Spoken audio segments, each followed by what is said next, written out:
ਸ਼ੁਕਰ ਕਰਾਂ ਮੈਂ ਹਰ ਪਲ ਦਾਤਾ ਤੇਰੀ ਦਿੱਤੀ ਦਾਤ ਦਾ, जिन्नी भी तू बख्शी सानू दाता उस औकात दा। गुरु जी के चरणों में कोटि कोटि प्रणाम और गुरु जी की प्यारी संगत को जय गुरु जी। जैसा कि गुरु जी कहते हैं कि सत्संग सुनने वाले का और सुनाने वाले का कल्याण होता है, तो इसलिए संगत जी सत्संग को अंत तक ध्यान से सुने और अपने मन को प्रफुल्लित करें। आज हम गुरु जी दर्शन यूट्यूब चैनल पर इस अनूठी पहल की शुरुआत कर रहे हैं। इसके लिए गुरु जी की ब्लेसिंग्स और संगत जी का प्यार चाहिए। आप भी अगर अपना सत्संग शेयर करना चाहते हैं तो डिस्क्रिप्शन में दिए गए व्हाट्सएप नंबर, टेलीग्राम चैनल और ईमेल के द्वारा शेयर कर सकते हैं। आपका सत्संग भी संगत के साथ साझा किया जाएगा। आज का सत्संग जो कि शालू भल्ला आंटी जी काशीपुर द्वारा सुनाया गया है, इस सत्संग में आप महसूस करेंगे कि कैसे गुरु जी हमारे छोटी से छोटी ज़रूरतों को सुनते हैं और पूरा करते हैं। जय गुरु जी। संगत जी मेरा नाम शालू भल्ला आंटी है। मैं आपके सामने अपना एक सत्संग शेयर कर रही हूँ। जब मुझे पहली बार गुरु जी ने डुगरी बुलाया, क्या हुआ, एक दिन बाद मतलब मुझे सत्संग में जाना था, कहीं का बुलावा था, तो मेरी फ्रेंड ने भी जाना था। तो मेरी फ्रेंड का फ़ोन आता है कि शालू मैं ना जा नहीं पाऊँगी, चोला गुरु जी का हमारे घर रखा है तो वो मैं देने आ रही हूँ। मैंने कहा क्यों? मैं सो रही थी। कह रही वो ना हम ना डुगरी मंदिर जा रहे हैं, और उस टाइम ई पास वगैरह सब बन रहे थे। तो मैं एकदम से सोती हुई घबरा कर, मैं कहा मुझे भी पूछ लेती, क्या पता मुझे भी गुरुजी बुला लेते। तो 12 घंटे का रास्ता है कम से कम काशीपुर से। तो वो आए चोला देने।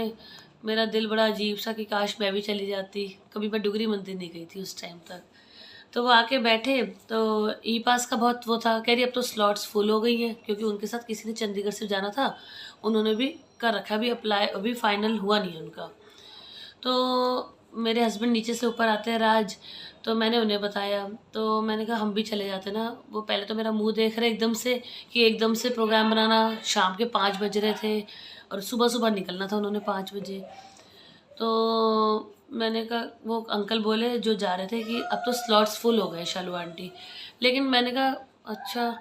कह रहे फिर भी आपको, मैंने कहा कैसे होते हैं स्लॉट्स बुकिंग, मुझे नहीं मालूम था उस टाइम कैसे होता था। तो मैंने नीचे सी ऑफ करने गई, शॉप हमारी है जैसे वहाँ पर। तो मुझे कहते हैं, मेरे हस्बैंड ने भी बोल दिया था कि चलो अगर हो जाता तो हम चले जाते हम भी शायद।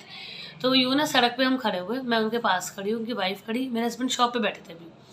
तो मुझे ऐसे मोबाइल में अपने करके दिखाते, देखो शालू आंटी ऐसे करके स्लॉट खोलना, ऐसे नाम डालना, ऐसे ये, और ऐसे आपकी फ़ोटो क्लिक होगी। इतनी देर में देखा गुरुजी ने स्लॉट्स खोल दी ऑन द स्पॉट। गुरुजी ने सड़क पे स्लॉट खोली। उन्होंने फटाफट से मेरे हस्बैंड को बुलाया, कह रहे आओ योगेश अंकल जल्दी आओ, स्लॉट खुल गई दोनों की, क्योंकि 1/2 करें, एक पास पे 2 जने वाला, और बच्चों को उसमें उस टाइम ज़रूरत नहीं थी पास की।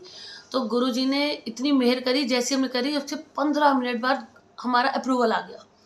और जिन्होंने सुबह से कर रखा था, जिन्होंने उनके साथ चंडीगढ़ से जाना था, उनका कैंसिल हो गया, मतलब उनका अप्रूवल आया ही नहीं और हमारा आ गया। तो गुरुजी ने हमें ऐसे बुलाया। उसके बाद क्या होता है, हम जा रहे, नेक्स्ट डे संडे था, सुबह सुबह निकले, इतनी बारिश तूफान।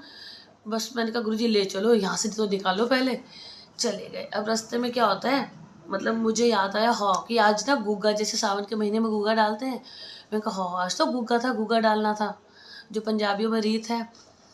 तो मैंने कहा चलो गुरुजी कोई बात नहीं, आपके पास ही आ रही हूँ। फिर रास्ते में हमने जैसे ब्रेकफास्ट किया, वहाँ बाहर आए तो मेन रोड पे सुबह सुबह ठेला जा रहा था अमरूदों का, और मुझे अमरूद बहुत पसंद। तो मैंने अंकल से कहा, वैसे मैं बोली, मैं कहा अमरूद जा रहे थे बढ़िया बढ़िया। तो अंकल कह रहे खा लो शालू आंटी। मैं कहा नहीं अभी तो पेट फुल है, अभी नहीं खा रही। तो हम चले गए। अब जाते हैं तो जब हम डुगरी मंदिर पहुँचते हैं, तो संगत जी आप विश्वास नहीं करोगे, जो वहाँ पे थाली मिली उसमें वो पूड़े जो हम गुग्गे पे चढ़ाते हैं, आप सोच सकते हो गुरुजी ने मेरा गुग्गा खुद चढ़ाया, कि मतलब मेरे दिल में ये वहम न रह जाए कि हमें गुग्गे की रीत करनी होती है। तो गुरुजी ने मुझे उसमें भी पूड़े ही खिलाए। तो अब हम ना वहाँ से, जैसे उस टाइम बिठा के नहीं खिला रहे थे क्योंकि कोरोना की वजह से, तो हम थोड़ी दूर जगह ढूंढते हैं डुगरी मंदिर में के बाहर कहीं पर कि खा लें बैठ के। थोड़ी दूरी पे आते हैं, हम ट्यूबवेल के पास एक पेड़ के नीचे चादर डाल के लंगर खाने लगते हैं। लंगर खाते खाते ना एक आवाज़ आती है ऊपर से, कौवे क्या क्या। मैंने ऊपर देखा, जैसी जहाँ हम बैठे थे वहाँ पे अमरूद का पेड़। गुरु जी कह रहे चल तो अमरूद भी खा। हमने अमरूद तोड़ के खाए। मतलब गुरु जी ने उस मतलब उस रूप में आके मुझे जैसे आवाज़ लगाई कि देख तेरे अमरूद भी ऊपर, मैं तुझे खिला के भेजूंगा यहाँ से। फिर हमने इतने खुश लंगर खा के हमने क्या करा, कार खोली, खूब डेक बजाया, उस पर डांस करा गुरु जी के नाम का। मतलब ऐसे लगता ब्लेसिंग्स, गुरु जी हर पल जैसे मेरे साथ चल रहे थे। अब रास्ते में चलते रास्ते में मैं जैसे गुरु जी के बारे में सोच रही थी, कैसा कैसा कुछ करते रहते हैं। मैंने आसमान में देखा और मुझे ऐसा लग रहा गुरु जी का पूरा फेस ऊपर और मेरे साथ साथ चल रहा। मैंने ना किसी को बताया नहीं कार में, क्योंकि हाईवे पे गाड़ी चल रही थी। मैंने सोचा सबका एकदम से माइंड उधर चला गया तो कहीं आगे कोई प्रॉब्लम ना हो जाए। थोड़ी दूर जाके जब मैंने ये बात बताया, जब मुझे लगा ना गुरु जी का फेस एस्केप हो गया, गायब हो गया, तो मैंने ये बताया तो मेरे हस्बैंड बोले मुझे तो इस साइड पूरे रास्ते गुरु जी दिख रहे थे, वहाँ पर सेम फेस। तो मैंने भी इसलिए नहीं बताया कि हाईवे पे गाड़ी चल रही है। अब उसके बाद क्या होता है, हरिद्वार पहुँचते हैं हम। हरिद्वार पहुँचे, मेरा बेटा कहता है, थोड़ी दूरी पे थे हरिद्वार के हम, कि मम्मी पूरा रास्ता हो गया, आप लोगों ने ना मतलब वही सत्संग ही चलाए जा रहे हो, अब जरा ब्राउन मुंडे गाना लगा दो। जैसी मेरा मन तो नहीं था ब्राउन मुंडे लगाने का, लेकिन आजकल की जनरेशन बच्चे थोड़ा बहुत चेंजेस चाहते हैं, तो गुरुजी भी कहते हैं मस्ती थोड़ी बहुत करा दो। उसने ब्राउन मुंडे लगा दिया, ब्राउन मुंडे गाना चला तो पता नहीं क्या हुआ, जो कार थी उसकी जो शीशा है वो पूरा धुंधला हो गया, उससे कुछ नहीं दिख रहा। स्पीड हमारी कार की 5, 7, 10 रह गई, कुछ नज़र ही नहीं आ रहा। और हरिद्वार का रोड आपको पता है पहाड़ी। हमने कहा रात हो गई है, अब गुरुजी ये क्या हो गया। वो कभी कोई बटन दबाए, क्योंकि ऑटोमेटिक थी गाड़ी तो सब कुछ ऑन बटन्स था, समझ में नहीं आ रहा क्या करे।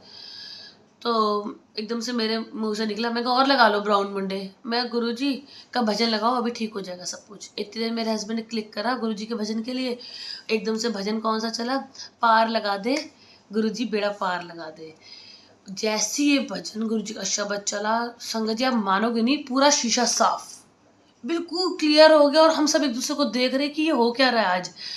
पूरा रास्ता गुरुजी ने हमारा सत्संग बनाया। जब मैं पहली बार गई ऐसा लग रहा था गुरुजी मेरे अंग संग थे हमेशा से ही। मतलब उस दिन मुझे गुरुजी ने हर पल एहसास दिलाया, और मेरा डुगरी का वो सफ़र जो गुरुजी के पास में पहली बार हो गया ना, वो इतनी प्यारी यादगार बना दी मेरे लिए गुरुजी। मैं वो अपना पहला जाना कभी नहीं भूलूंगी। इसीलिए कहते हैं जब मन से बिल्कुल मांगो ना तो गुरुजी उस टाइम वाकई में बिल्कुल एकदम से पूरा कर देते हैं। और गुरुजी ने सही सलामत घर पर हमें ले आए। और ऐसे लग रहा था जैसे गुरुजी, मतलब अभी मैं आपको ये सत्संग सुना रही हूँ, मेरे गूज़ बम्स हो गए। और मतलब इतना अच्छा लग रहा है ना कि मतलब संगत जी, मैं आपको क्या बताऊँ, गुरुजी तो बस हमारे रोम रोम में है। मतलब खून सांसों में मेरे घुल चुके हैं। जय गुरुजी, शुक्राना गुरुजी।